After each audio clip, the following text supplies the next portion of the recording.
Bueno, muy buenas noches. Gracias por acompañarnos una noche más en todas estas secciones de charlas que Proyectar tiene para todos ustedes.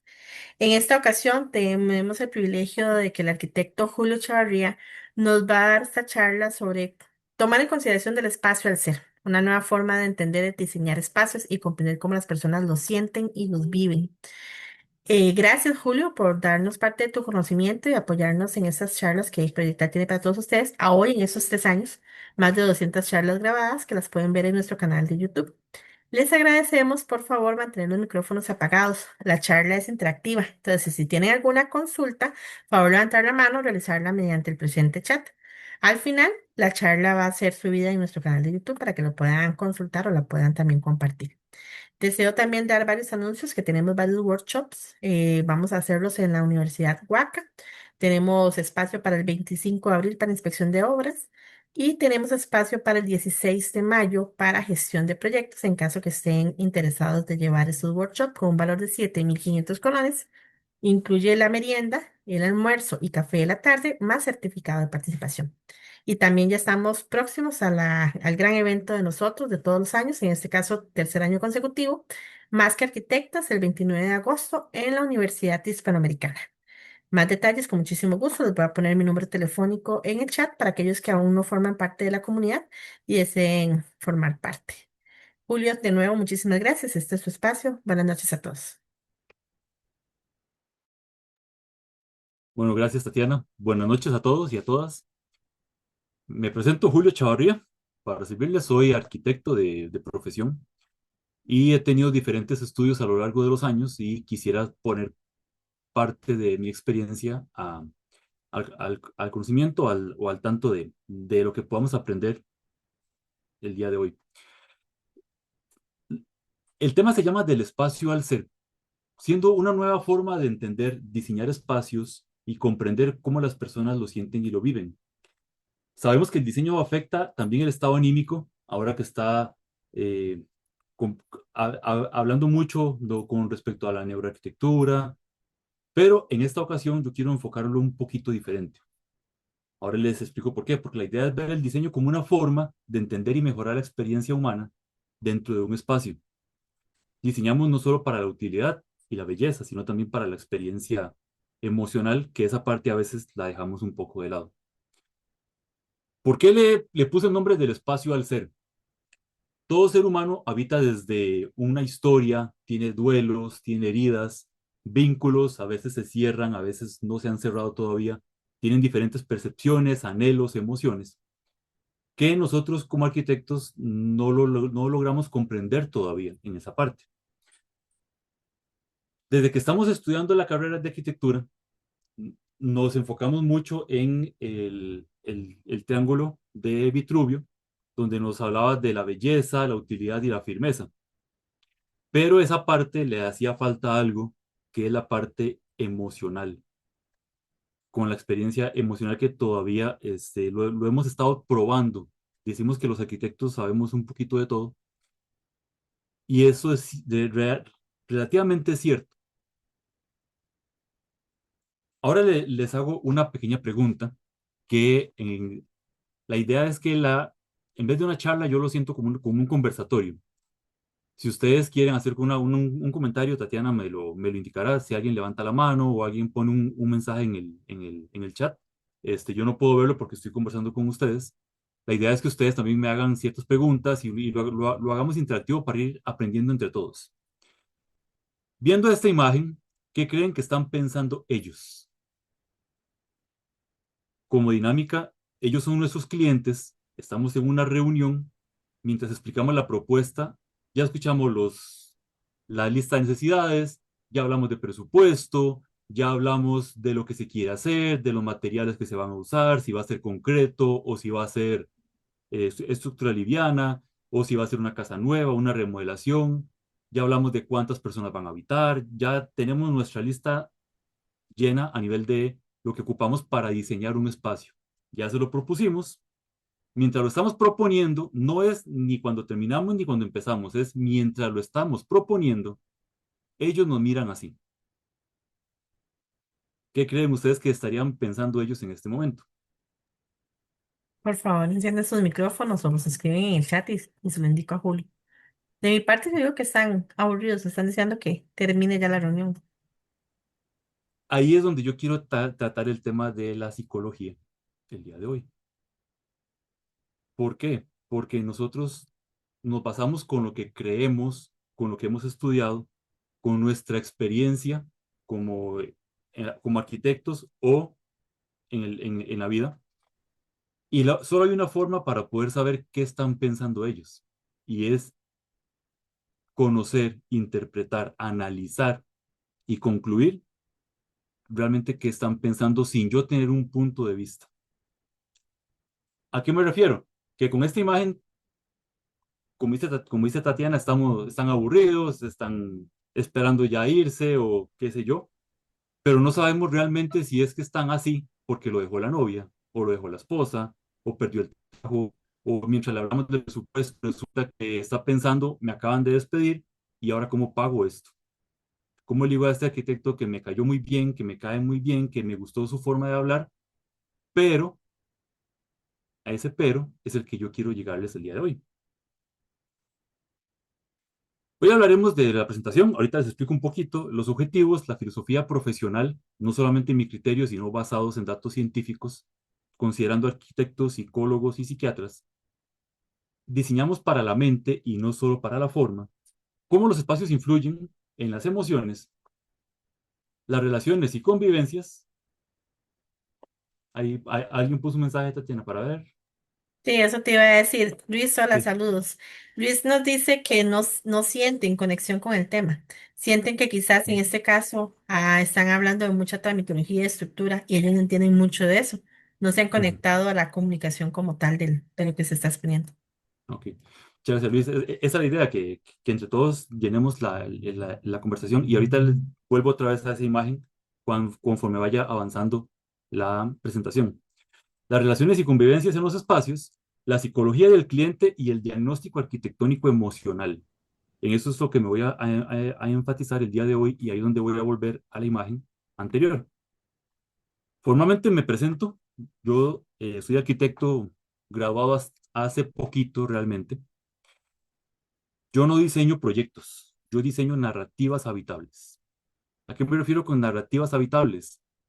Que mis proyectos tienen una historia. Yo, como les decía ahora, soy arquitecto de hace aproximadamente un año apenas, pero como diseñador de interiores o como arquitecto de interiores tengo casi 20 años. Y en el mundo de la construcción tengo más de 25 años. Entonces, desde ser ayudante peón hasta ser un gerente de una empresa, a uno pasa por un proceso, poco a poco, que muchas veces no todos han pasado por eso, entonces queremos conocer cada, cada intención de los clientes, que yo realmente no le llamo clientes, le llamo usuarios. El término usuarios se usa realmente en psicología, no se usa tanto en arquitectura. Yo lo uso en psicología porque aparte de arquitecto, tengo mis estudios en psicología y en neuroarquitectura. También tengo dos diplomados en psicología. He llegado hasta ahí porque mi intención no es no es ser psicólogo, sino comprender un poquito y adaptar mis estudios a lo que les quiero compartir el día de hoy. El objetivo de hoy es comprender cómo la arquitectura puede sanar, sostener, regular y transformar la vida emocional de las personas a través del espacio habitable. Cuando me ha pasado a mí en experiencia, el 90% de mis trabajos, desde hace 20 años, el 90% es restaurar los trabajos de otros. Ese ha sido prácticamente el enfoque mío durante tantos años, a nivel profesional, a nivel independiente y a nivel de diferentes empresas. Entonces, el criterio que les traigo hoy es que yo he trabajado con empresas de pinturas, de estructuras, de hierro, de concreto, de impermeabilizantes, de muebles, de, de desarrolladoras, tanto en condominios verticales como horizontales. Entonces, he aprendido un poquito de cada cosa sin haber sido arquitecto todavía. Y cuando le entregamos como arquitectos o como ingenieros o como arquitectos de interiores a un cliente, se lo entregamos como está en la imagen, donde está todo ordenadito, todo acomodado, todo en forma, todo en su lugar. Los clientes comienzan a utilizarlo poco a poco y cuando nos damos cuenta, si regresamos a ver ese proyecto un tiempo después, nos encontramos que ya está como de lado, que está un poquito más oscuro y más desordenado. ¿Por qué? Porque el cliente o el usuario recibe el espacio, lo empieza a utilizar conforme se lo imagina, conforme nosotros le fuimos indicando cómo se usa el espacio, pero cuando ya no estamos, el espacio es de ellos. Y si son desordenados, van a ser desordenados. Si les entregamos un mueble de madera bien bonito que les costó carísimo y resulta que no les explicamos bien que la madera necesita tratamiento a cada cierto tiempo, va a pasar que la madera se empieza a dañar. Y el cliente dijo, no, a mí nunca me la-". Le ponemos un piso o y no le explicamos que ese piso o dejamos las paredes con concreto expuesto y no les explicamos que a cierto tiempo necesita restauración, porque si no se va a manchar. Al menos que el concepto nuestro sea que mientras se va manchando o se va deteriorando el concreto, se va adaptando a nuestro concepto. Eso depende del concepto que tengamos como arquitectos. Pero lo que voy es que cuando dejamos al cliente solo en su espacio, ya llega a ser el cliente como tal y ya se convierte en usuario del día a día dentro del espacio.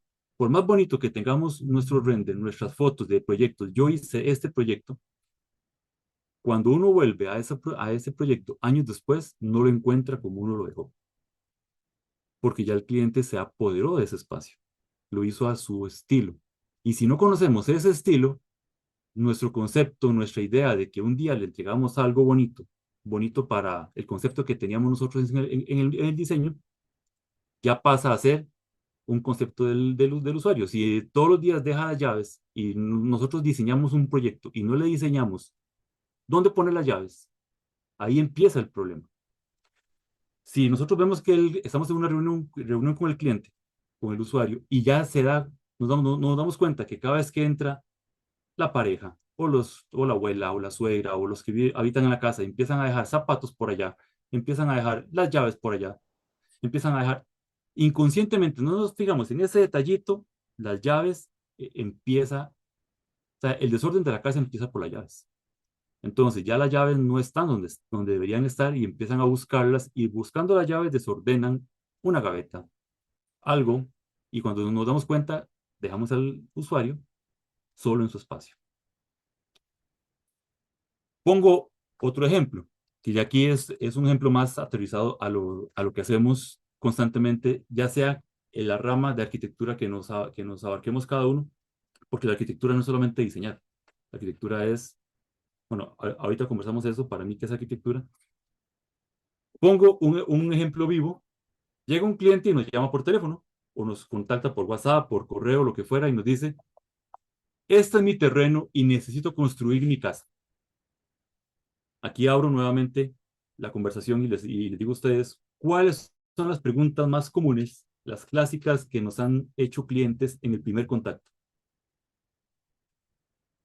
Cuando nos contactan la primera vez, ¿qué es lo primero que nos dicen? ¿Cuánto va a costar? ¿Cuánto va a costar? Si gustan encender los micrófonos y hacerlo más interactivo, por favor, los invitamos. ¿Cuánto va a durar? ¿Cuánto va a durar? La ¿Qué idea es necesita? que necesita que conversemos de lo que nos ha pasado a todos, porque todos tenemos experiencias diferentes como arquitectos. Arquitecto es una cosa a nivel de concepto, pero a nivel de realidad abarca muchos factores y cada uno de nosotros abarca un factor diferente en arquitectura. No todos tenemos la misma experiencia y lo interesante es eso, que conversemos de la experiencia de cada uno. Bueno, Puse esta imagen, pero perdón, en mi caso igualmente, ¿cuánto va a costar y cuánto dura y lo quiero para allá? ah, normalmente cuando lo llaman es, lo ocupo ya, como acabas de decir, Nicole, exactamente. Puse esta imagen, curiosamente, por lo siguiente. Tenemos a los dos usuarios, los clientes, delante de nosotros y prácticamente nosotros tenemos que ser el famoso Flash de la película Zootopia. Tenemos que tener la paciencia para entender, para interpretar, para saber qué necesita ese cliente, porque cada uno de los dos, tanto el zorro como la coneja, tienen gestos totalmente diferentes. Uno está emocionado, se está riendo, se está burlando porque ya conoce a Flash, entonces ya sabe lo que va a hacer. Y la otra está estresada. Y eso nos pasa normalmente cuando nos sentamos con el cliente, que están uno estresados, como acabas de decir, no hay tiempo, no hay presupuesto, cuánto dura. Y esto es prácticamente las preguntas que nos hacen. La más común es la experiencia y el estilo, qué proyectos similares han hecho. Cuando un cliente o un futuro usuario nos contacta, no es por casualidad, es porque ya nos investigó. Ya vio nuestras redes sociales, ya vio nuestras páginas, ya sabe quiénes somos. Lo que quiere saber es qué somos, quiénes somos nosotros realmente como persona, no como arquitecto, porque arquitectos somos muchos, es como persona. ¿Se adapta a mis gustos personales o tiene un estilo rígido? Eso es muy importante porque yo he visto muchos arquitectos, decoradores de interiores, que empiezan a decir, este estilo para este estilo no combina, o este estilo para este estilo no funciona. Ok, eso las pruebas durante tantos años, sí puedo decir que un estilo combina con otro, pero ese estilo es el que el cliente necesita. ¿Cuánto cobra? Eso es lo que nos acaban de decir. ¿Cuánto tiempo se dura? Que si uno supervisará los trabajos o solamente... hay clientes que les dicen a uno que si hacemos dibujitos, que si estamos colegiados, quién tramita las licencias, qué sucede si hay errores o atrasos durante la construcción, pero prácticamente no preguntan lo mismo. A veces pregunta algo el esposo, o a veces pregunta algo la esposa, y si les preguntamos a los hijos, ellos son los que ellos van a hacer la pregunta clave, los niños. Hacen cuando ustedes, o sea, cuando en lo personal yo me siento a hablar con un usuario, me doy cuenta que quien me va a dar los detalles de lo que se necesita son los niños. Y ahora conversamos por qué. Eso es lo que el cliente nos dice, ¿verdad? Ya tenemos el terreno, ya conversamos, ya el cliente nos envió la foto, tenemos el terreno, tenemos las vistas, ya sea que fuimos o el cliente nos las envió, tenemos el plano catastro, ya tenemos los datos que necesitamos para conversar, para iniciar, porque ya conversamos con el cliente. Y el cliente empieza a decir que vio varias casas y le gusta el estilo minimalista y vio esto en otras casas o lo vio en Pinterest o en Internet, en redes sociales, y quiere que la casa de ella o de él tenga un juego de cocina, estilo amplio, conexión con la naturaleza, contrastes con madera, una terraza con vistas al jardín, alturas en cielo raso, figuras en cielo rasos. Y el cliente nos empieza a dar una idea y ya empezamos a decir, ok, podemos hacer esto y empezamos a pensar nosotros en este espacio de acá, ¿qué vamos a poner de aquí? Y darle nosotros nuestro, nuestro sazón, digamos, cada uno de nosotros tiene un sazón a nivel de diseño diferente. Y de repente empieza a decir, quiero que lo que resalte sea esto. Resulta que tengo esta lámpara que quiero ponerla encima del juego de comedor y el juego de comedor que nos presentó era este de acá. Quiero que el mueble de cocina sea así amarillo chillante, porque a mí me encantan los tonos chillantes, y que sea un contraste negro. Entonces el contraste negro lo pone el esposo porque quiere algo más sobrio, y el contraste chillante lo quiere la esposa porque le gusta la dinámica. Y resulta que también quiere poner en el centro de sala esa lámpara que tenemos ahí. Y resulta que nos explica que como los vecinos son muy chepitos, no quiere que nadie los vea, entonces quiere una arquitectura intrínseca, o sea, que no se vea desde afuera hacia adentro. Entonces, todo lo que estamos diseñando nosotros, nadie más lo va a ver, excepto el cliente que está dentro. Y aparte nos dice, me encantan los cuadros.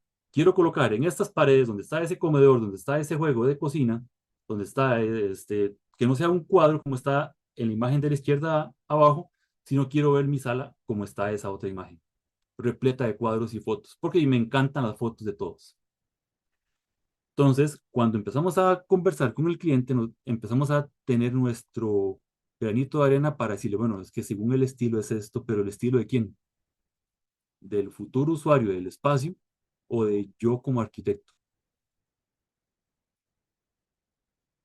Hacemos los cálculos de diseño, hacemos los presupuestos, las cotizaciones, hablamos con el ingeniero, hablamos con los maestro de obras, tenemos todo coordinado, pero al final quedamos así como está esa otra foto. Y si es un proyecto, cuando ya hemos tenido varios proyectos, nos damos cuenta que quedamos peor, ¿verdad? Cuando cada proyecto es diferente, porque no solamente un proyecto es inicial, a veces ya estamos en medio proyecto y hay problemas o hay consecuencias que tenemos que solucionar. La filosofía de la que yo les vengo a hablar está basada el día de hoy con tres términos muy importantes, que son de la Academia de Neurociencias de Arquitectura, que es una organización de San Diego que une la arquitectura y la neurociencia. Fue fundada en el 2003. Busca diseñar espacios para mejorar el bienestar humano basándose en evidencia científica. Me voy a enfocar mucho en lo que dice la ANFA porque es un estándar para lo que es la neuroarquitectura, pero también quiero enfocarme en otras ramas, la psicología, como es de Harold Bronshansky, que demostró cómo los espacios moldean nuestra identidad y bienestar, impulsando el diseño de edificios basados en el comportamiento humano y la salud mental. Él fue pionero de la psicología ambiental, introdujo el concepto de la identidad del lugar, de los espacios, y fue uno de los que empezó a implementar el sistema de la salud mental, de la salud ambiental, de la psicología ambiental en hospitales. Y también tengo a Christopher Alexander, que es arquitecto. Él basó su trabajo en la psicología cognitiva y ambiental, creando patrones que generan bienestar y sentido de vida, desarrollando el lenguaje de patrones. Esta es la filosofía que estoy tomando para la conversación del día de hoy y me gustaría resumirlo con lo que para mí es la arquitectura. Para mí la arquitectura es el embodiment entre el ser y el hábitat. Los espacios no solo se ocupan, sino que se sienten y se transforman, convirtiéndose en proyecciones del alma. Quien diseña un espacio debe saber cómo darle vida a su propia estructura. Y aquí es donde les quiero empezar a hablar de lo que es el diagrama arquitectónico emocional, que yo le llamo DAE. Todo lo que vemos en la imagen tiene un porqué. A nivel de arquitectos a veces justificamos el porqué, por el concepto, por el diseño, por el estilo arquitectónico, porque el cliente me lo pidió, pero cada elemento tiene una necesidad del porqué. A nivel de el DAE o cuando hacemos un diagnóstico arquitectónico, antes de diseñar, cuando entramos en la psique de un cliente, de un usuario, hay que entender por qué ese cuadro está ahí y no otro cuadro. ¿Por qué un cuadro de paisaje? ¿Y por qué un cuadro en azul? ¿Y por qué un cuadro? ¿Y por qué un cojín verde en el centro de los naranjas? Tiene un porqué en la psicología.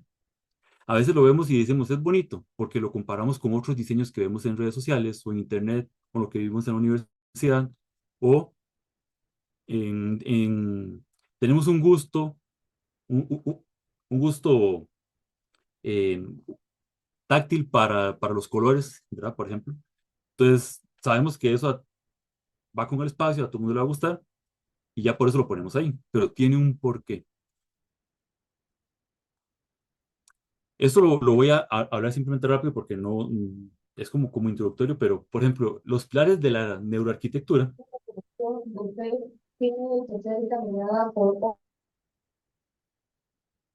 bueno, en el caso de los pilares de la neuroarquitectura, no me quiero enfocar en los pilares como tal porque hay diferentes tipos de pilares, iluminación, color, texturas, varias, pero la neuroarquitectura me voy a enfocar en la arquitectura y en la psicología. Esos son los cuatro fundamentos científicos que se basa el ANFA para decir que es neuroarquitectura. La neurociencia, neurociencia que es para entender los procesos cerebrales, cómo funcionan el cerebro como tal dentro del espacio que estamos haciendo. No es simplemente porque se nos ocurrió que eso queda bien, es porque ya hay estudios científicos que lo demuestran, que el comportamiento humano cambia para bien o para mal según X espacio. La arquitectura, que es donde todos estamos involucrados en la herramienta de intervención física. La psicología, que es para analizar el comportamiento y las emociones. Y la fisiología, que es medir las respuestas corporales con el cortisol, con las hormonas. Yo me quiero basar hoy en lo que es la arquitectura y en la psicología, dejando un poco de lado todo lo demás que tiene que ver con neurociencia a nivel de neuroarquitectura.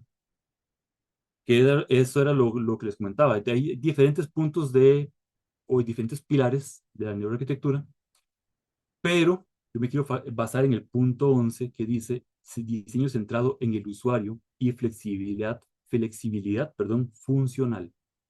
Cada uno de esos puntos son importantes, pero no quiere decir que que si uno de esos no se cumple, ya no es neuroarquitectura. Para que un proyecto sea neuroarquitectura necesita estudios científicos como tal. Y en este caso, yo lo que les voy a compartir es los estudios a nivel de psicología, no tanto de neuronas como tal, sino de la psicología humana. Para, para diseñar, o sea, diseñamos para la mente, pero más bien, la idea es diseñar para la mente, no solo para la forma. Cuando decimos que algo se ve bonito, y un arquitecto usa el término bonito, bonito para quién o para qué. Tenemos este usuario y les quiero hacer una pregunta. Esta personita que está ahí, que puede parecer una forma, una persona, no sabemos si es mujer, si es hombre, si tiene forma de pera. Quisiera preguntarles a ustedes, ¿qué está haciendo esa persona o esa imagen? ¿Está sosteniendo algo? ¿Lo está levantando? ¿Lo está bajando? ¿Se le cayó encima y puso las manos para que no se golpee la cabeza? Permiso. En mis Ah, clases que doy en la universidad, usualmente yo les digo que todo depende de los ojos del arquitecto que lo vea.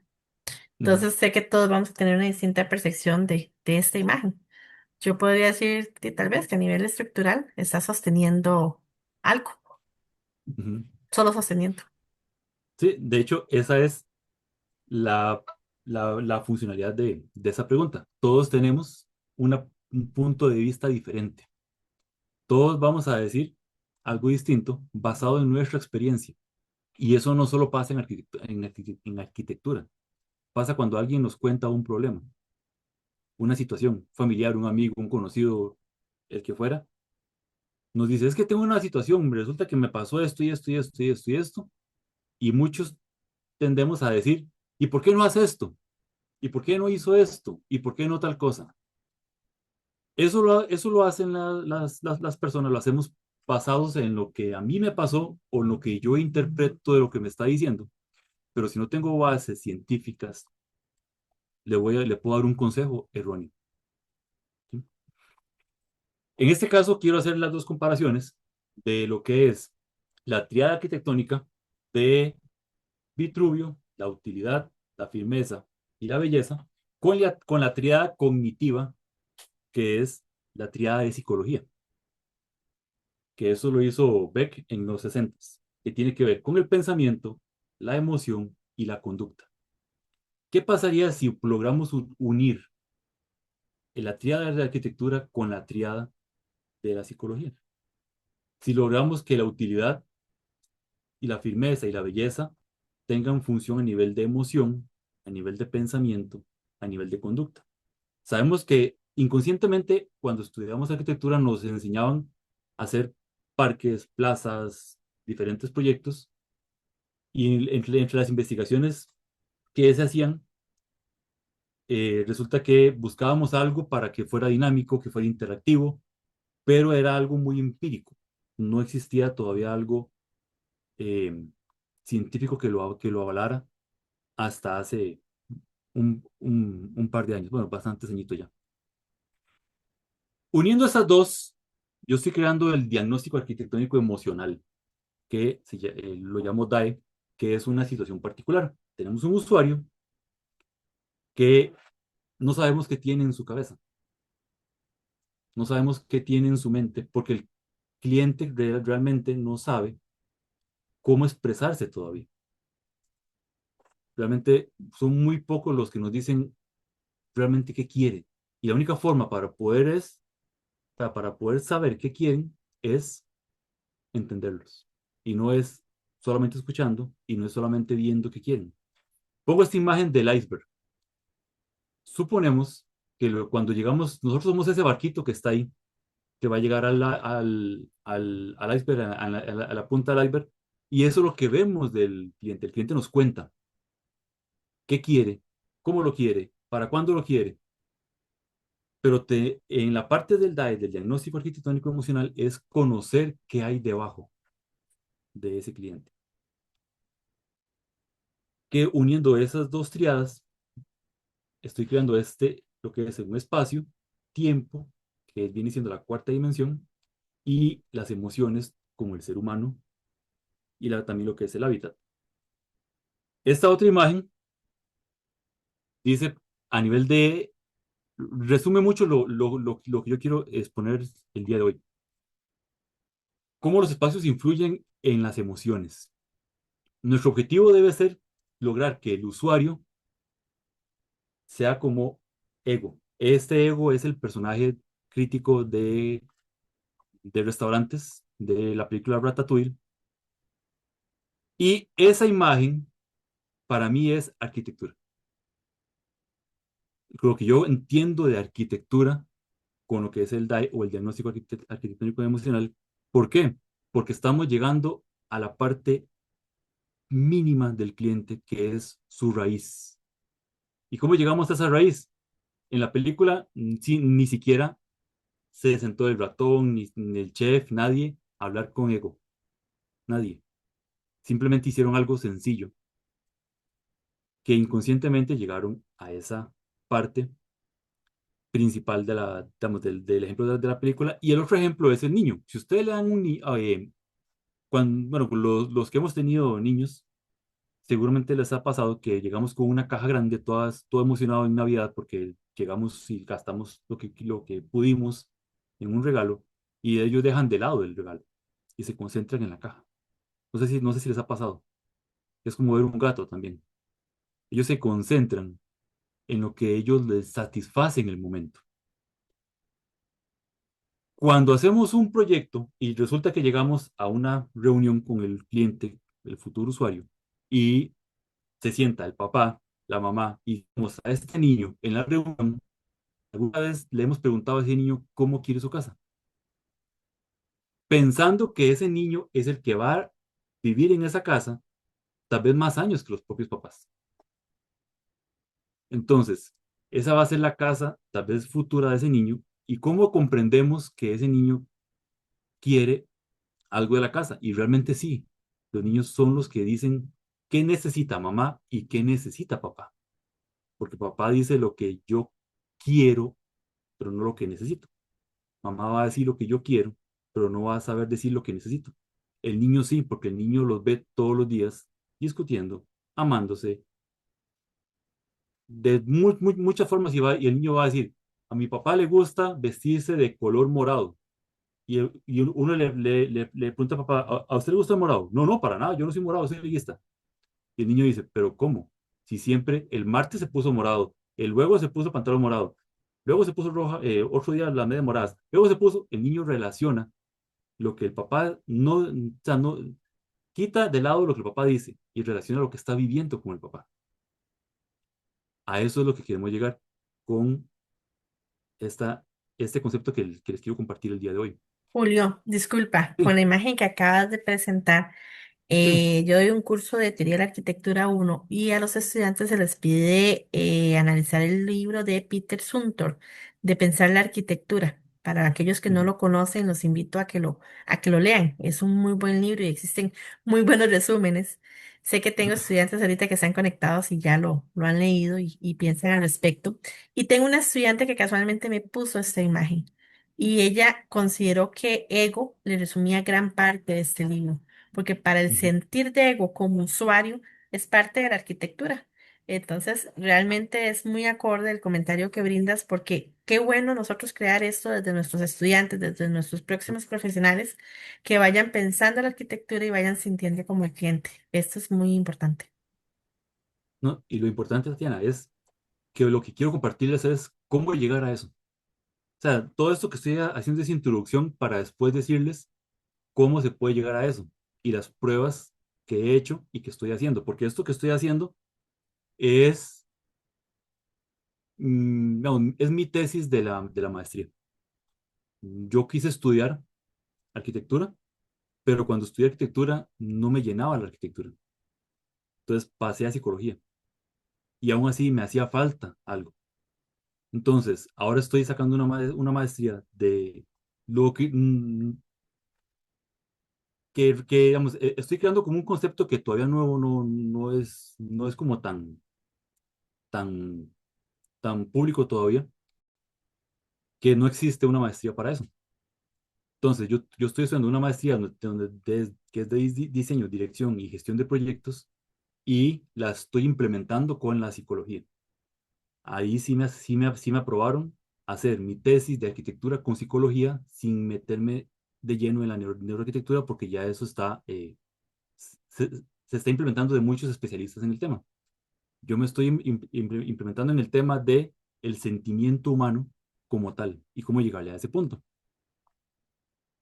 Por ejemplo, a nivel de la psicología del cliente, el cliente tiene varios niveles de diseño emocional, que es lo que yo quiero, que es la parte visceral, que es cuando dice se ve bonito, quiero esto, quiero usarlo, quiero ponerlo. Eso le pasa mucho cuando son personas compradores compulsivos, perdón, que van caminando y dicen, tengo 20.000 colones para comprarme algo y resulta que pasó la tarjeta de crédito porque le encantó lo que vio.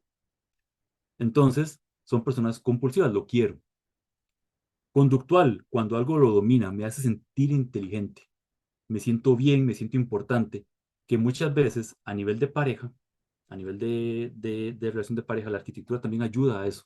Cómo unir una pareja que tal vez por diferencias, y en lo personal me ha pasado, o sea, tengo la experiencia de hacerlo y poder contarlo, que personas que se están separando, cómo la arquitectura une familias. Y tengo casos que los tengo involucrados en la tesis para eso, para decir por qué mi concepto sí tiene validez, porque durante 20 años de experiencia en diferentes proyectos de construcción, tengo una lista amplia de esos clientes y los he estado contactando desde hace 20 años. Y muchos, y casi que todos me están diciendo que sí. Los que los contacto, porque hay unos que ya han perdido contacto, se han perdido, qué sé yo, o no sé dónde están. Pero los que puedo contactar me han dicho, sí, claro, Julio, usted hace años me ayudó con pintura, usted hace años me ayudó con X cosa, y quiero ahora ayudarle en su concepto de tesis. ¿Qué ha pasado después de 10, 15 años o 20 años de un proyecto que hice? ¿Cómo está el cliente el día de hoy? Y a nivel reflectivo, que si lo que estoy haciendo me complementa. Y esa es la parte muy importante donde quiero llegar el día de hoy.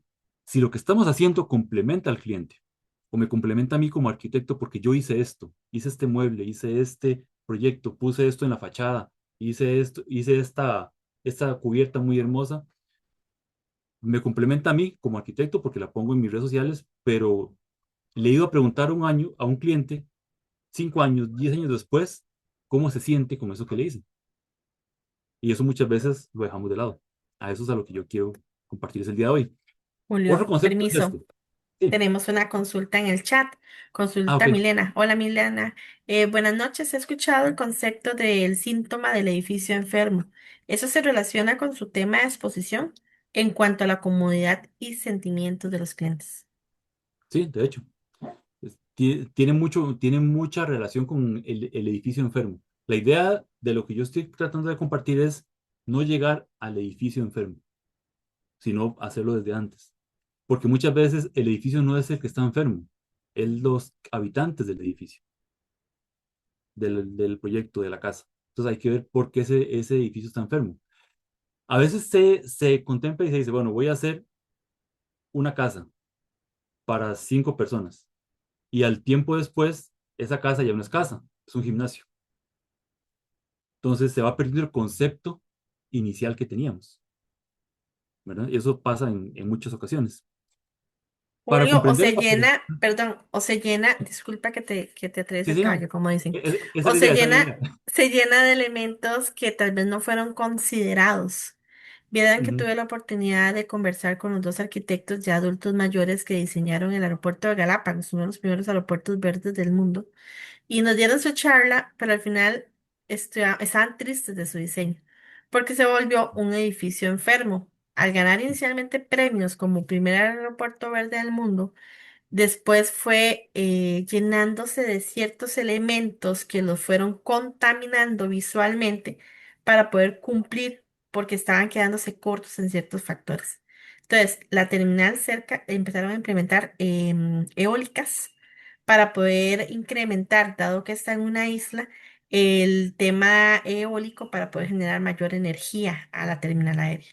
Y eso no estaba ujú. dentro de la visual. Entonces, también uno como diseñador o como arquitecto, el tener que limitarnos algunas veces a lo que nos pide el cliente, en este caso, caso gubernamental, para no poder poner más allá de lo que se requiere, o en otros casos que vengan usuarios externos o ya los propios dueños a generar ese edificio enfermo, ¿verdad? A generar elementos que desgraciadamente quitan el enfoque o el objetivo principal para lo que fue diseñado. Sí, es exactamente el término del edificio enfermo. O sea, diseñamos para lo que las necesidades que tenemos ahorita y tal vez después ya perdemos el, o sea, el proyecto pierde el concepto porque no le supimos explicar al cliente como tal cuál era el proyecto. O a veces pasa que el proyecto por necesidades tiene que cambiar, como pasó en este caso. ¿Verdad? Que se tuvo que ir cambiando, cambiando, y ya los mismos arquitectos dicen, es que yo no pensé en esas eólicas y yo no pensé en esto porque no eran parte del concepto. Y ya eso interrumpe con mi concepto. Yo como arquitecto me puedo sentir mal porque ya no es mi edificio, ya alguien más intervino. Entonces, lo que yo quiero compartir es cómo hacer para que si alguien intervenga, el cliente, el usuario, tenga, o sea, nos haya comprendido realmente cuál es nuestro concepto, nuestra idea, para que ellos, si cambian algo, digan, no, es que esto ya no va con el concepto que teníamos al principio. Y para eso tenemos que llegar al concepto de ego del personaje. Si logramos llegar a eso al cliente, el cliente va a decir, es mi casa de hace años, es porque todavía, vamos, supongo que les ha pasado a ustedes, que los clientes dicen, es que tengo el mueble de la abuelita, de la abuelita, de mi abuelita, y me encanta ese mueble.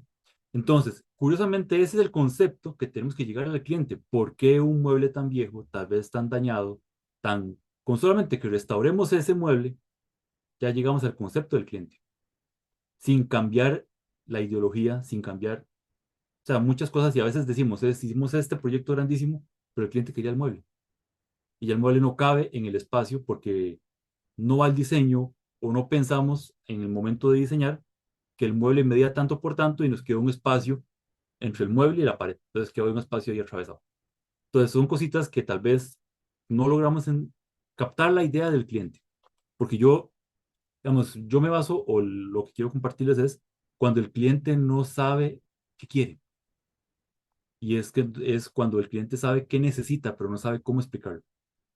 Ahí es donde yo hablaba incluso el tema de los niños. Y pongo este otro ejemplo de la Caperucita Roja. Comprender a la persona antes que al proyecto y si conocen la versión desde el punto de vista de cada villano. No sé si han visto, han leído libros. Hace unos años salió una serie que se llamaba Once Upon a Time, que agarró cada personaje animado y empezó a darle vida diferente, donde resulta que empezaron a decir que Peter Pan no era el Peter Pan que conocíamos, sino que era ¿qué pasaría si Peter Pan tuviera otra mentalidad? ¿Qué pasaría cuando Disney, por ejemplo, sacó la película ahí se me fue el nombre, de la villana de la que está aquí, la de Maléfica. Maléfica, gracias, de Maléfica, que le dio totalmente otro concepto a Maléfica. Entonces, igual pasa con Caperucita Roja, cuando nos reunimos como arquitectos con un cliente, futuro usuario, nos reunimos solamente con Caperucita y la abuela para hablar de lo que necesitan, o también tomamos la versión del lobo. Porque no sé si ustedes han leído el libro de el cuento de Caperucita Roja, la versión del lobo. No sé si lo han leído. Es interesante porque habla por qué Caperucita Roja buscó al lobo. ¿Por qué Caperucita Roja no es que se fue por un camino, sino que el lobo le estaba diciendo otra versión? Porque siempre se sabe que en las historias el que cuenta la versión es el que ganó. Nunca conocemos la versión del que perdió. Entonces, en la historia de la versión del lobo, se cuenta la versión totalmente diferente. Y por eso puse esta imagen. Cada uno de los personajes que conocíamos como los villanos, según la historia, y cuando la historia se va entrando poco a poco en la niñez del villano, que por qué le pasó al Capitán Garfio, que por qué perdió la mano. Entonces comienzan a contar otra historia, otra versión. Es como cuando vamos a una sesión, no sé si a alguien le ha pasado, pero cuando alguien va a una sesión de psicología, sale, o sea, se necesitan mínimo de 4 a 6 sesiones para conocer un problema del paciente. Entonces, a veces vamos donde el psicólogo en la primera sesión y uno sale obstinado y dice, este psicólogo no me entiende porque no me dijo nada o qué sé yo, qué sé cuánto. Entonces yo quería mi respuesta ya, ya, quería que me dijera ya. Y los psicólogos lo que se hace es ayudarle al paciente a que tome sus propias decisiones, sin decirle uno que haga tal cosa.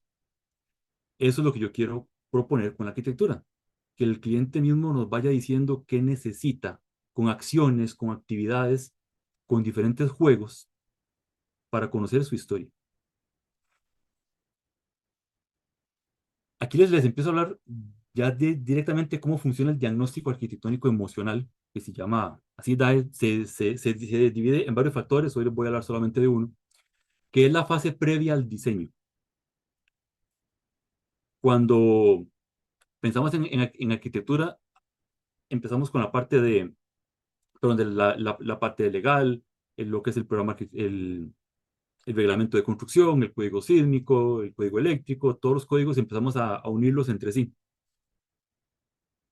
Pero hay algo que hace falta, que es para identificar cómo el espacio afecta las emociones, el comportamiento y la percepción del usuario.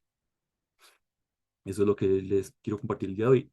En esta imagen está un arquitecto o una persona en el puro centro y en un espacio vacío, porque realmente es un espacio negro, no tiene luz, no tiene nada, y empezamos a trasladar o unir lazos según la lista de necesidades de cada cliente. Cuando logramos entender el punto de ego, por poner este ejemplo, del cliente, de la señora, del señor, de los hijos, hasta de la suegra, de los abuelos, todos, empezamos a trasladar eso y hacemos un proyecto para todos, no solamente para el que me contactó, sino para todos los que habitan ahí. Les pongo experiencias cuando yo estuve trabajando en, en venta de muebles. eh, Tenía que competir contra empresas grandes y la empresa que yo estaba trabajando era relativamente pequeña y prácticamente teníamos que sentarnos en una sola mesa, diferentes empresas, y teníamos que dar propuestas y escuchar todo lo que el cliente iba a necesitar y todo. La mayoría de proyectos yo ganaba por una cosa muy sencilla. Yo llegaba a la casa del cliente, me sentaba con el cliente, ahorita les explico cómo me siento yo con los clientes, y este, resulta que para el mueble de cocina, yo vi que durante toda la reunión andaba un gato o varios gatos para arriba y para abajo. Resulta que en el mueble de cocina yo le diseñé al gato un espacio para que se quede, y con eso gané un mueble de cocina. Bueno, varios muebles de cocina, por haberle hecho un espacio al gato. Y eso me pasó con camas, con oficinas donde empecé a aplicar esos conceptos empíricamente, y ahora lo estoy haciendo a nivel científico, pero antes era a nivel empírico, donde yo decía, es que yo voy a una oficina y resulta que en esa oficina están llevando perros de cuido, perros de guía para diferentes personas y nadie está pensando en ese espacio para el perro. Entonces yo diseñaba el mueble de oficina y debajo le hacía una camita al perro dentro del mismo mueble. Entonces son cositas mínimas, sencillas, que se hace parte del proyecto porque estamos tratando de llegar hacia el punto este, del central del cliente. El método DAE, el diagnóstico, que es el que lo estoy haciendo, de hecho, junto con dos universidades y cuando ya lo finalice, está la posibilidad que lo publiquen ellos a nivel de los estudios de psicología y neuroarquitectura ya en donde estoy estudiando. Este, porque lo estoy haciendo en conjunto. Digamos, el proyecto es mío, pero lo estoy haciendo también basado en comportamientos y en conceptos de especialistas de la salud mental, tanto aquí del país como afuera. Se basa en dos métodos. Uno es antes y otro es después. El método hacer, que es habitar, analizar, cognicionar, emocionar, reconectar, que es el habitar es escuchar su historia. El analizar es traducir lo que nos está contando esa historia y poder separar lo que ya no es bueno para esa persona y lo que sí va a ser funcional con lo que esa persona me está contando que quiere a futuro. A nivel de cognicionar, que son las jerarquías espaciales, que eso, prácticamente cuando diseñamos como arquitectos nos vamos directamente a esa parte, jerarquías. La sala más grande, la cocina más grande, el cuarto más grande, porque resulta que todos se reúnen en la cocina, entonces ponemos a todos en la cocina. Pero ¿cuántos son todos? ¿Cuántos llegan realmente a visitar esa casa? Porque me ha pasado que me dicen, es que yo quiero que vengan todos a visitarme en mi casa. Y cuando uno indaga con esa persona, resulta que esa persona es totalmente independiente. Nadie los visita. Entonces va a tener un espacio muy grande en la cocina cuando realmente la familia tampoco los visita. Y es una familia que vive aparte de sus propias familias y así han logrado superarse ellos como familia. Entonces, crecieron con familias amplias, quieren una cocina amplia porque fue con lo que crecieron, pero no son sus necesidades actuales. Entonces, ahí es donde tenemos que ir indagando poco a poco. Emocionar, que es cuando ya el usuario está aplicando el espacio, y reconectar, que es el encuentro y la pausa. Ese reconectar es el que me enfoco mucho cuando yo voy años después y le pregunto a un usuario cómo le fue con la casa que pintamos hace X años o con la estructura que se le hizo a X años. Yo no era arquitecto, simplemente yo en su tiempo también fui maestro de obras. Entonces, este, como maestro de obras, yo llegaba y decía muchas veces, me sentaba yo con los clientes, en ese momento clientes, y el arquitecto llegaba, se iba el ingeniero, se iba el arquitecto, se iban todos, y yo me quedaba con ellos tomando café después de las 5 de la tarde. Y ahí fue donde fui comprendiendo inconscientemente, porque yo decía, sí, me voy a las 5, me voy a comer todas las presas, voy a llegar tardísimo, entonces mejor me espero. Y me decían, Julio, ¿quiere café? Sí, claro, muchas gracias. Y tomamos café y entonces me volvía parte del núcleo familiar o del núcleo del proyecto. El método ICE es el que les voy a hablar hoy. El método ICE es área isocrónica, estoy viendo la hora, sí, área isocrónica sensorial. No sé si han visto estas pruebas, mucho las han hecho, las pruebas psicométricas, las pruebas psicológicas. Cuando buscamos empleo, muchas veces nos hacen las pruebas psicométricas y a veces decimos que para qué, que por qué, que qué pereza, que no sé qué. Tenemos 3 minutos para contestar 60 preguntas y póngale porque no hay tiempo. Y uno no sabe si la hizo bien o la hizo mal. Curiosamente, ninguna respuesta está incorrecta. Lo que sucede es que esos diagnósticos se hacen para buscar algo específico. ¿Por qué si llegamos donde un psicólogo, un especialista y nos enseña una imagen, y resulta que en esa imagen vemos a dos personas bailando, o una con una corbata, o alguien sonriendo, qué sé yo? Depende de lo que nosotros estemos diciendo, van a ir analizando si, o sea, qué tenemos nosotros en nuestra mente. sin decir una sola palabra. ¿Cómo podemos entenderle a un cliente, a un usuario, qué necesita sin que nos diga una sola palabra? Para eso están estos diagnósticos. Existen varios diagnósticos, que es el test psicométrico, el test proyectivos, objetivos y subjetivos. En este caso, yo me baso en lo que es el proyectivo, porque es tratar de indagar un poquito más para llegar hacia más allá de lo que el cliente espera.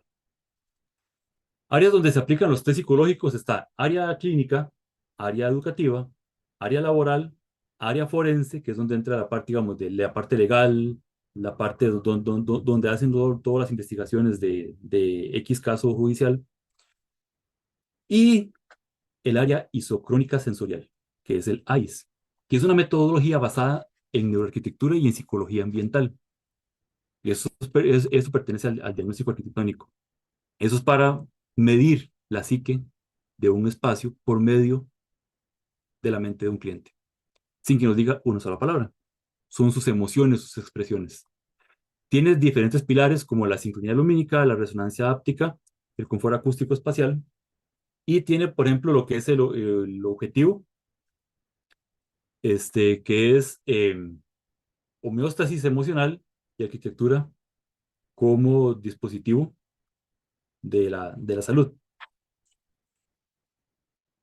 A nivel de la sincronía lumínica, es cuando está el ajuste de la temperatura del color, la fotometría, que es para regular el ojo, el cortisol de la melatonina. E incluso hace poco vimos un- una, una, una charla de eso, ay, una charla de eso. Eh, la resonancia áptica, que es seleccionar texturas con inercia térmica. ¿Cómo se logra eso? Por ejemplo, bueno, más adelante les explico para no adelantarme por ese lado. Pongo estos ejemplos que es algo que se llama ahora como arquitectura lúdica, que se está usando mucho en oficinas. La imagen de abajo es las oficinas de Lego, que tiene un tobogán. ¿Por qué un tobogán en una oficina? Curiosamente, los estudios que se están dando es que la gente ya adulta baja más por ahí que por la grada y por el ascensor. Entonces, inconscientemente, eso hace, eso hace que el día a día sea muy diferente. Yo me reúno con los clientes, con los usuarios, no en la oficina. De hecho, yo no tengo oficina. Yo me reúno con los clientes en cafeterías, en parques, en varios lugares, varios sitios, en la casa del cliente, la oficina del cliente. Siempre solicito que estén todos los involucrados del proyecto. Si me dice, es que solo puedo domingos, pues ni modo, me toca domingo. Es que solo puedo en la noche, pues me toca en la noche. Eso, ¿por qué? Porque es donde llegamos a comprender quién va a usar ese espacio. Y curiosamente, a veces el cliente necesita algo tan sencillo que por más que hagamos bien bonita la casa, bien estética, con sus funcionalidades a nivel de presupuesto, a nivel de todo, con solamente crearles un espacio a la pareja en el patio, solo para ellos, en el patio, en el cuarto principal, en algún lugar, que ahorita les explico cómo se llega a ese punto, con solamente crearles algo a ellos, cambia totalmente el concepto del hogar, porque identificamos que el hogar vamos, es padre y madre. En un ejemplo X, en este ejemplo que estoy hablando.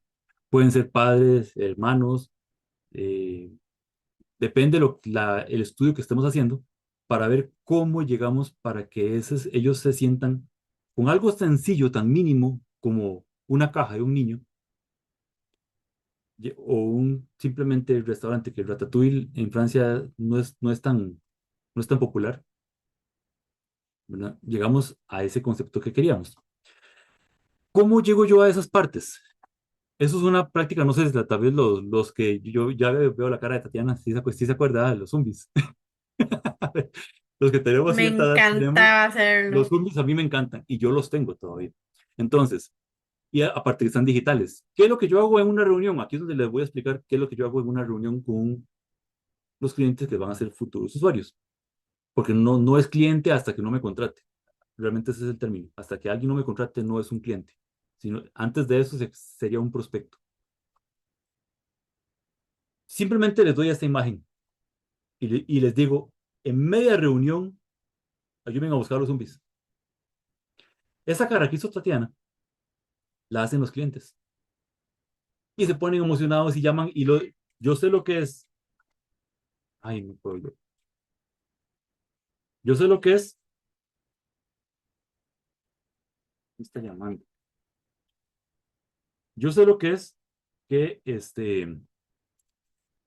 que los papás en una reunión te estén llamando a los chiquitos que están con sus teléfonos, con sus cosas, y los sientan a la mesa y les explican y nos tardamos un buen rato, ellos solitos explicando, con solo que yo de esta imagen, ellos explicando qué era esto, para qué era esto, y les cuentan toda la historia. Que se sentaban la familia, que esperaban al viernes que llegara la tía, quien llegara con el periódico, porque todos esperaban en familia los zombies. Entonces, los zombies es como la versión de ¿Dónde está Willy? Por ponerlo así. Entonces, cuando son jóvenes, o sea, cuando yo veo que son prospectos muy jóvenes, no les llevo los zombies, sino no saben qué es. Pero depende del prospecto, les llevo los zombies. Y ahí cambia totalmente la reunión. Deja de ser reunión, se convierte en algo ameno. Y es un paso que cualquiera que nosotros llegamos con el portafolio. Y decimos, yo hice esto, y hice esto, y me gané este premio, y tuve esto, y tuve esto. Y el cliente dice, sí, pero ¿qué me estás dando a mí? Eso es lo que le dieron a usted, y lo que usted se ganó. Felicidades, muy bien. ¿Y a mí qué me vas a dar?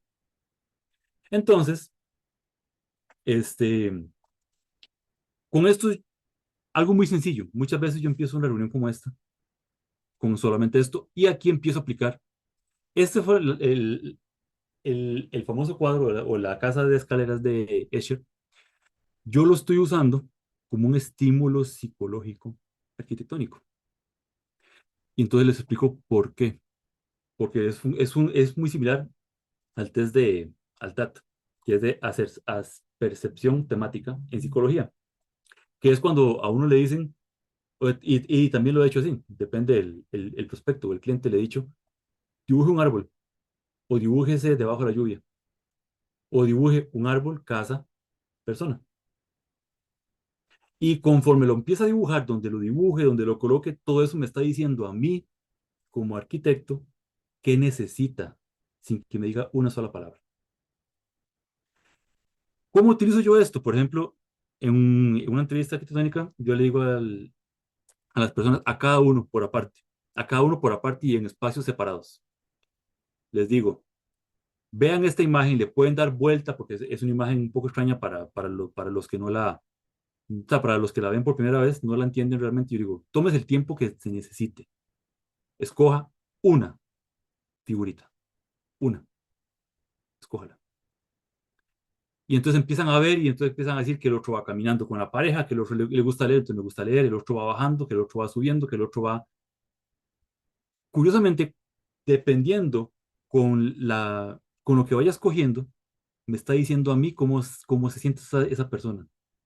Si viene de problemas, si tiene temas que no ha solucionado, yo no le voy a solucionar sus problemas, pero sí le puedo ayudar con el espacio. Entonces, el que va bajando, por ejemplo, puede expresar introspección o la necesidad de descanso. El que está subiendo, que es un personaje que simboliza la ambición, el esfuerzo, sugiere que un diseño del hogar debería enfatizar la verticalidad y la jerarquía. O sea, son diferentes conceptos que se han estado uniendo a nivel de psicología, de psiquiatría, que los estoy uniendo ahora con la parte de arquitectura, para poder comprender qué es lo que un usuario me quiere decir. Otros ejemplos del cómo se aplica el ICE, que es un mapa de calor emocional. Cuando yo me siento con los clientes, me empiezan a decir, es que yo quiero la sala y quiero esto y quiero otro y quiero otro. Y bueno, primero, yo trabajo de esta forma. Yo con todo gusto le puedo ayudar, pero mi experiencia es de psicología, de arquitectura y con todo gusto te ayudo a unir el espacio que necesites. Mis sesiones o mis reuniones, yo las contemplo siempre alrededor de 4 horas. Entonces, ¿por qué? Porque como les comentaba ahora, hablo con el papá, con la mamá, con el perro, con el gato, con los hijos, con todos y todos los pongo a hacer diferentes prácticas y eso es lo que yo me voy sin que me diga qué necesita. En la segunda reunión hablamos de qué es lo que ellos quieren para el proyecto. Y cuando yo les llego, yo les llego con el resultado y les digo, usted ocupa un espacio amplio, usted ocupa esto, me dice, yo no había pensado, con razón en el trabajo me siento tan cansado porque tengo la ventana, tengo la luz, tengo aquí, entonces ya le empiezo a decir a nivel conceptual de psicología qué necesita su casa y le cambio totalmente lo que me van a presentar a nivel de, de, de fotos. El mapa de calor emocional, yo les doy una hoja en blanco y les digo, imagínense su casa dentro de 10 años y empiece a trasladar con colores cómo va a ser esa casa. Mm, a nivel de circulación, no piense en pared, no piense en ventana, no piense en nada. Piense a nivel de circulación. Raye, raye, raye, raye, raye. Y son formas que me van diciendo a mí cómo llegarle a ese concepto de lo que es el cliente. El test de collage digital, perdón, es en lugar de buscar cosas bonitas, yo le digo, en este entorno que estamos, por eso es que yo me reúno en los parques, me reúno en restaurantes, me reúno en cualquier lugar que no sea la casa, porque yo necesito ver cómo es la relación de ellos a nivel de hogar, a nivel de familia, a nivel de interacción consigo mismos. Y dentro de una oficina no lo voy a poder ver. Entonces, empiezo a decirles qué le gusta, entonces qué les transmite paz, entonces me empiezan a decir cosas, es que ese árbol está, pero no estamos hablando de la casa todavía. Me dicen, ese árbol me encanta, sí es un roble, pero usted no puede poner el roble en la sala de su casa, pero le encanta el roble. Entonces me está dando ciertos conceptos que ni siquiera hemos llegado todavía a hablar del espacio. La dinámica de la cápsula del tiempo es una de las más importantes, porque yo le digo al cliente, imagínese un día perfecto en su casa que todavía no hemos construido dentro de 10 años. ¿Cómo va a ser esa casa dentro de 10 años? La respuesta que el cliente me dé va a ser, o sea, eso revela cuánto valora, si valora la evolución familiar o valora el éxito profesional o un retiro solitario. Ahí voy pasando del anterior, del ayer, al futuro. ¿Por qué? Porque cada uno lo está haciendo a nivel independiente. Yo no le estoy diciendo háganlo todos juntos. Es cada uno por su lado y resulta que la persona me va a decir, es que yo necesito o yo me imagino que dentro de 10 años voy a estar en una casa de la playa. Ok, perfecto. Entonces quiere estar libre, quieres tener. El otro me va a decir, es que yo quiero ya tener mi empresa. Ok, mi empresa. Y en esa empresa, ¿dónde está su familia? No pensaste en la familia. Entonces, hay algo que no está, por más que yo le haga una casa bien bonita, bien funcional, luego van a terminar separándose y eso también ha pasado. Entre las pruebas que estoy recopilando para esto, digamos, entre los contactos que yo empíricamente hacía esto hace muchos años, ya resulta que ya hoy no están casados, están separados, y yo estoy diciendo, ok, pero entonces cuando se hacía esto, resulta que a nivel psicológico está pasando por esto. Y la psicología, los psicólogos me están diciendo, sí, porque es que según la psicología explica esto y esto y esto por esto. Entonces, hay un test de percepción que es que es la percepción digital, que no hay uno, o sea, no hay uno específico como de Escher. Se puede usar Canva, se puede usar otras cosas y es donde yo le empiezo a decir, dibuje su casa. Es que yo quiero la sala, ok, dibújela. No me la diga a mí, dibújela usted, ¿cómo quiere su casa? Es que yo no sé la escala, no es que no estoy pidiendo escala. Dibuje cómo quiere su casa, dónde quiere. Entonces empiezan a imaginarse y ahí se les vuela la mente. A veces se siente uno como cuando uno estudiaba arquitectura, porque uno tiene un montón de cosas por pensar. A nivel de análisis facial, durante la entrevista, en un parque, en el restaurante, este,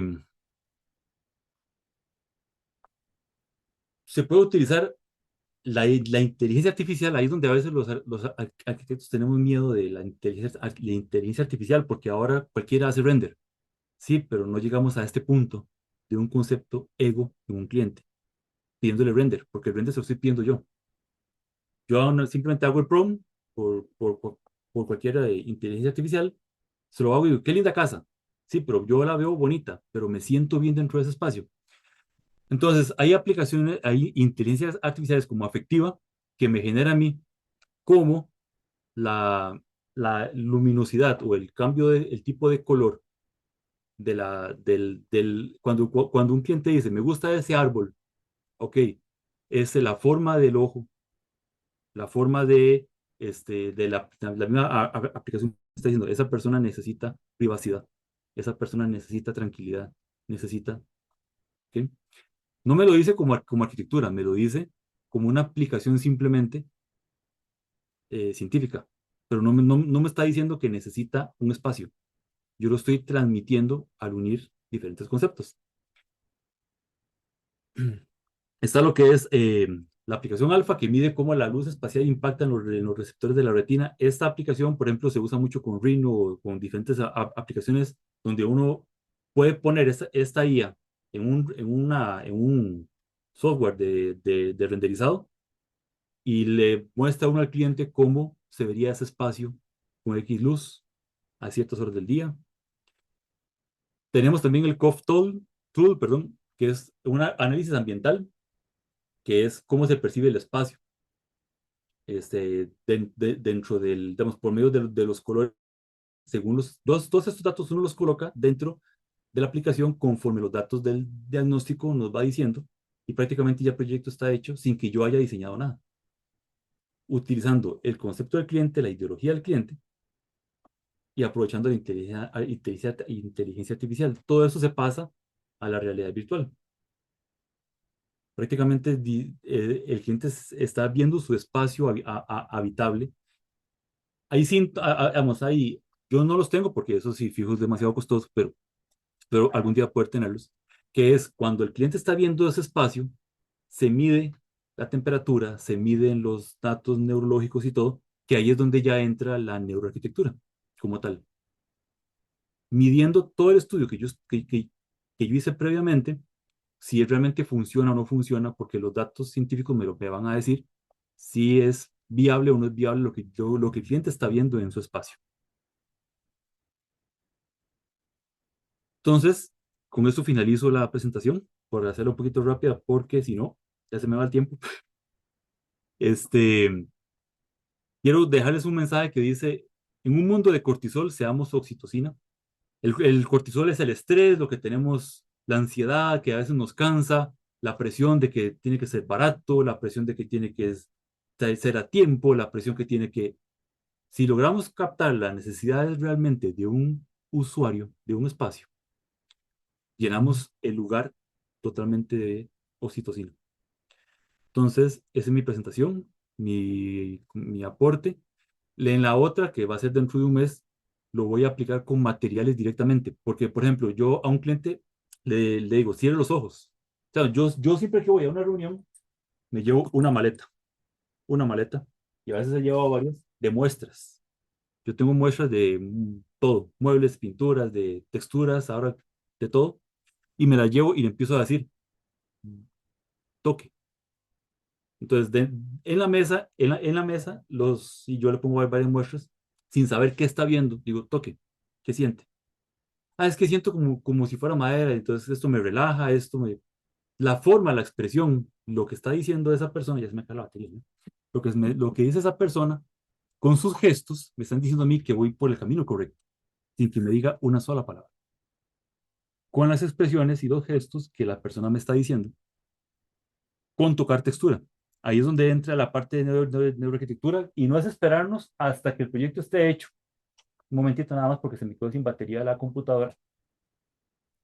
No es esperar hasta que el proyecto esté finalizado para ver si funcionó. Si según la teoría que yo estaba aplicando como arquitecto, como neuroarquitecto, funciona. Hasta que el espacio esté construido, el cliente me va a decir si le gustó o no le gustó, cómo se siente. Uy, qué bonito. Entonces nos vamos a sentir como en el programa que había antes de Stream Core, que era, no sé si alguno lo vio, quitaban por una semana a una familia, remodelaban toda la casa y después ponían a la familia y le mostraban toda la casa nueva como quedó. Entonces, eso es un momento emotivo para el cliente, pero tiempo después, ¿qué pasa? Entonces, son técnicas y la otra semana, perdón, el otro mes les voy a comentar qué tipo de materiales dan felicidad, pero sin verlos. Hay que tocarlos. ¿Cómo sé yo que un porcelanato tiene textura si no lo estoy viendo? Realmente sí se puede, porque para eso yo basé mi tesis de la universidad en un proyecto multisensorial, donde cualquier persona no vidente, que en silla de ruedas, sin poder hablar, o sea, los factores que delimitan a nivel social y dicen que algo es discapacidad, para mí las discapacidades es cuando el espacio no se adapta a la persona, no es la persona que se adapta al espacio. También debería ser al revés. El espacio tiene que adaptarse a la persona. Entonces, cuando hacemos un espacio donde puedan convivir todos sin ningún problema, que la textura no le afecte al, a ninguna persona, pero que la misma textura sea una guía, no solamente la guía del piso amarilla, a nivel de paredes también se puede hacer textura.